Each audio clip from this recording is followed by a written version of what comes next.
Pemilihan umum 2024 telah digelar serentak pada 14 Februari lalu. Pemilu kali ini yang memilih presiden, wakil presiden, anggota DPR, DPRD provinsi serta DPRD kota atau kabupaten, dan anggota DPD berlangsung dengan aman dan relatif tidak menemui kendala berarti. Saat ini Komisi Pemilihan Umum tengah melakukan penghitungan suara yang rencananya akan diumumkan hasilnya pada Maret mendatang. Namun di tengah penghitungan suara yang tengah dilakukan, perolehan suara masing-masing paslon mulai terlihat. Di Indonesia Timur yang meliputi Sulawesi, Kepulauan Nusa Tenggara, Kepulauan Maluku, suara Prabowo Gibran seakan mendominasi. Padahal dalam beberapa kali kesempatan kampanye Anies Baswedan, Muhaimin Iskandar, serta Ganjar Pranowo Mahfud MD di Indonesia Timur dipenuhi pendukungnya hingga tumpah ruah. Namun perolehan suaranya seakan tak berbanding lurus dengan banyaknya massa yang menghadiri kampanyenya. Apa penyebab melonjaknya suara Prabowo Gibran di Indonesia Timur? Benarkah karena janji melanjutkan program Joko Widodo yang juga kerap kali menaruh perhatian khusus akan membangun Indonesia Timur? Bagaimana kubu Anies Muhaimin serta Ganjar Mahfud melihat perolehan suara Prabowo Gibran yang mendominasi di Indonesia Timur? Tim TV One mengabarkan. Pemirsa, saya disclaimer dulu bahwa Apa Kabar Indonesia Malam tema hari ini berdasarkan hasil quick count ya pemirsa ya. Karena sampai dengan saat ini kita masih menunggu hasil pengumuman resmi dari KPU berapa perolehan suara masing-masing calon presiden dan juga calon wakil presiden. Tapi kalau merujuk kepada quick count kita lihat untuk Indonesia Timur tampaknya 02 ini unggul padahal 01 dan juga 03 ini jor-joran melakukan kampanye di wilayah Indonesia Timur. Apa sih pengaruhnya? Itu akan saya bahas di Apa Kabar Indonesia Malam. Narasumber saya sudah hadir di sini, Mas Mustafa Nara mewakili 01, Mas Khairul Umam mewakili pengamat politik Indonesia kita. Selamat malam, assalamualaikum bapak-bapak. Dan mewakili 03 sudah ada Mas Ciko Hakim, bahkan juga mewakili 02 ada Kakak Billy. Selamat malam, assalamualaikum semuanya. Waalaikumsalam warahmatullahi wabarakatuh. Selamat malam, waalaikumsalam. Mungkin saya pasti mau minta komentar dulu bagi mereka yang tidak kita lihat tidak memberikan suara yang cukup signifikan di Indonesia Timur selain dari 02 yang mana memang sangat diunggulkan untuk wilayah Indonesia Timur. Saya ke Mas Ciko terlebih dahulu. Bukan kecewa ya Mas Ciko ya, tapi ada pertanyaan nggak sih di tim TKN Prabowo, di tim TKN dari Ganjar Mahfud, kenapa sih suara kita ini kecil sekali, padahal kalau Ganjar datang ke wilayah Indonesia Timur tuh begitu disambut, begitu banyak. Ini seperti apa? Saya rasa pertanyaannya bukan hanya dari kami, TPN Ganjar Mahfud, tapi juga dari masyarakat umum dan khususnya justru tentu dari para pemilih kami di Indonesia Timur, karena kan rakyat ini tahu siapa yang mereka pilih, rakyat ini tahu siapa yang tetangga mereka pilih, rakyat tahu siapa yang di lingkungan mereka memilih siapa, rakyat tahu di TPS mereka memilih siapa, dan satu lagi, rakyat juga tahu bahwa terjadi banyaknya intimidasi, banyaknya gelontoran bansos dan juga dibarengi dengan klaim-klaim bahwa bansos yang dari negara ini diklaim menjadi seakan-akan bansos yang dibawa oleh salah satu paslon, yaitu paslon 2 tentunya. Dan ketika juga Pak Jokowi juga kan mengklaim bahwa ini bansos Jokowi, begitu juga para menteri mengklaim seakan-akan ini bansos murni hanya dari Jokowi, padahal ini adalah bansos dari negara, dari uang negara, dari uang pekerja keras ya, pembayar pajak. Dan ini kita mengetahui dan ini bukan rahasia lagi. Jadi pada prinsipnya hal-hal ini juga menimbulkan itu yang tadi yang dikatakan, ada anomali juga di mana turnout atau hadirnya massa di kampanye-kampanye besar kami, walaupun kampanye yang dalam tingkat kecil selalu full, selalu memenuhi lapangan-lapangan yang kami datangi tanpa juga melakukan mobilisasi yang berlebihan gitu ya. Tapi paling caleg membawa tim sesnya, membawa relawan-relawannya, dan sisanya adalah masa-masa yang datang dengan sukarela, yang semangat dan untuk mendukung Pak Ganjar maupun Pak Mahfud. Begitu juga perolehan suara kami di Indonesia Timur bagi PDI Perjuangan, maksudnya bagi partai politik pengusung utama dari Pak Ganjar dan Pak Mahfud ini kan juga cukup signifikan, dan memang anomali ini banyak terjadi. Tapi kita lihat, kami sedang mengumpulkan apa yang disebut dengan dugaan-dugaan kecurangan-kecurangan, baik itu dugaan kecurangan dari sebelum terjadinya pemilu dan pencoblosan, bahkan dari pencalonan dan lain-lain yang kita bilang adalah sifatnya terstruktur dan sistematis. Dan juga yang terjadi ketika pencoblosan di hari H dan juga pasca pencoblosan. Yang ini harus terus kita kawal dan akan kita kumpulkan, dan nanti dalam waktu dekat tentunya dilaporkan ke Bawaslu, dan kemungkinan besar step berikutnya adalah ke Mahkamah Konstitusi. Jadi kita berharap tujuan utama dari pelaporan-pelaporan ini satu, ya memang sebagai kontestan tentunya kami ingin suara kita maksimal, tapi yang kedua sebagai anak bangsa kita ingin pemilu ini berlangsung jujur dan adil, dan masih ada waktu untuk mengoreksinya apabila sengketa nanti diselesaikan dengan baik. Oke, berarti dari 03 merasa bahwa kita harusnya dapatnya lebih melihat begitu banyak animo yang datang ketika masa kampanye. Sama nggak sih dari 01?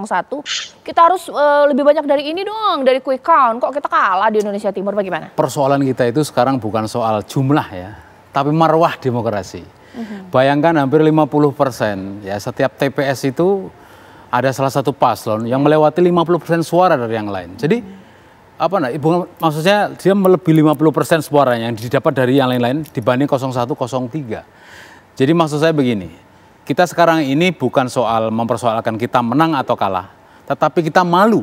Karena kalau kita buka di Google, Anda tulis kecurangan pemilu 2024, hampir semua TPS, hampir semua provinsi dari 16 provinsi yang ada di bagian Indonesia Timur, ini semuanya ada laporan kecurangan, dan kecurangan itu luar biasa besarnya itu. Jadi ini karena menurut saya bukan lagi soal paslon, bukan lagi soal partainya apa, tapi soal bagaimana menyelamatkan wajah kita itu loh.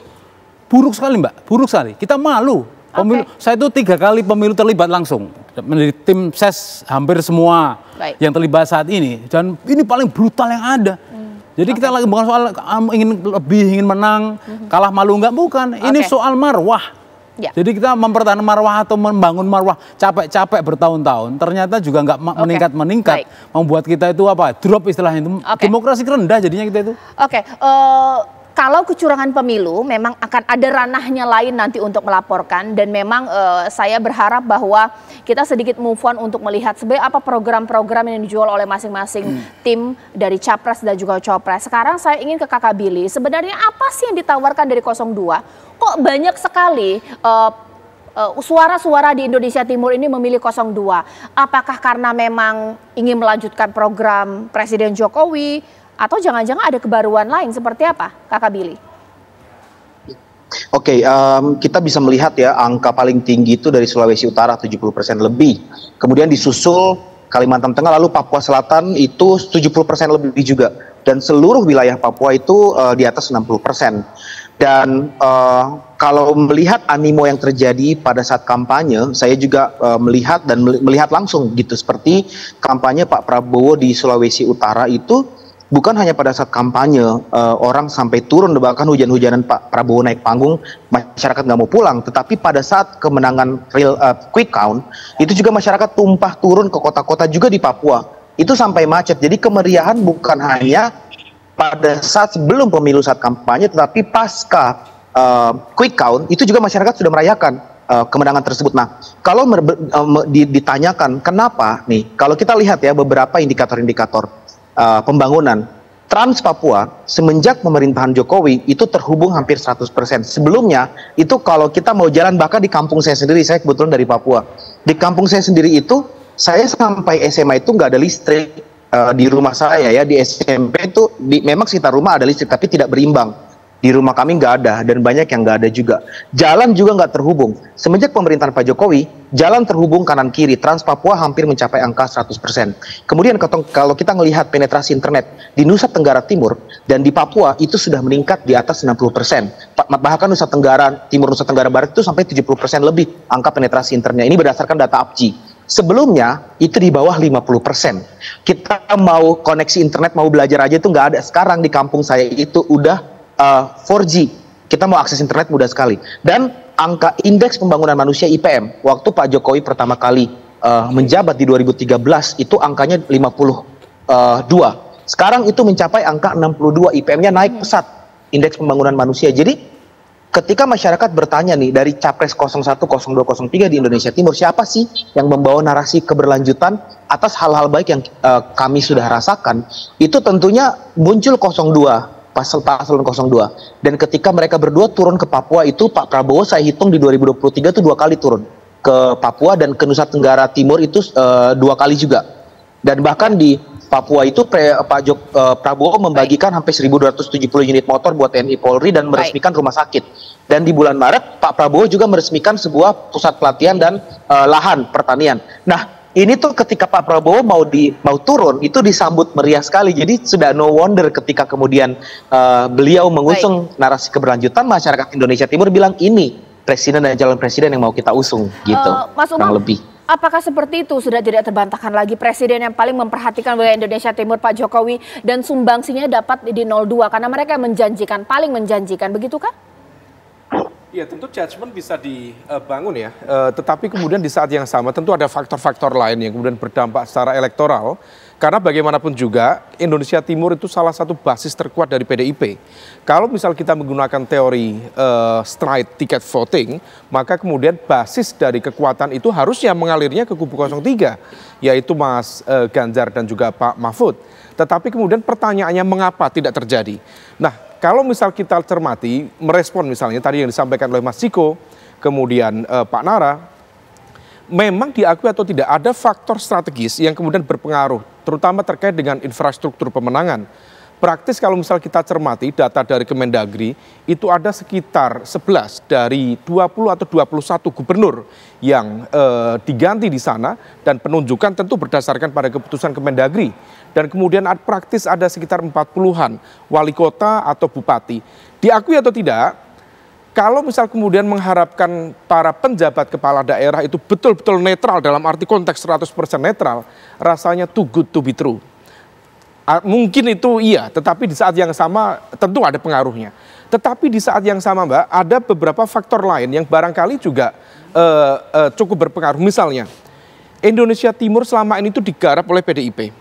Hampir semua, mayoritas, praktis 80% teman-teman non-muslim, terutama dari umat Kristiani, Katolik, itu larinya ke PDIP, termasuk dalam konteks Pilpres mendukung Pak Jokowi. Begitu kemudian situasi berubah, mereka digarap 9 tahun untuk memberikan dukungan Pak Jokowi, mencintai Pak Jokowi katakanlah, tapi begitu kemudian di fase akhir Mas Ganjar melakukan serangan balik kepada Pak Jokowi, tempias mereka. Nah, situasi ini yang kemudian tampaknya mereka kemudian mengasosiasikan diri bahwa ini saya lebih mengarah ke 02 daripada pihak yang justru memberikan serangan secara terbuka kepada kubu 02. Nah, kemudian di sisi yang lain tentu faktor-faktor non teknis juga cukup berpengaruh. Misalnya tadi terkait dengan konteks program ya. Kalau misal kemudian itu dianggap sebagai sebuah acknowledgement, ya mungkin ada catatan positif. Meskipun tadi Mas Billy sepertinya agak keceplosan itu. Ada ribuan motor dibagikan ke TNI Polri. Ini bisa digoreng sama Mas Ciko dan juga Pak Nara. Tetapi saya coba balik ke konteks infrastruktur pemenangan. Ya, dan juga satu lagi patut diduga karena backbone dari 03 itu PDIP, Mas Ciko ada di sini. Rasa-rasanya kalau misal kemudian terjadi split ticket voting, barangkali pertanyaan yang paling strategis adalah apakah mesin politik infrastruktur pemenangan di PDIP solid atau tidak.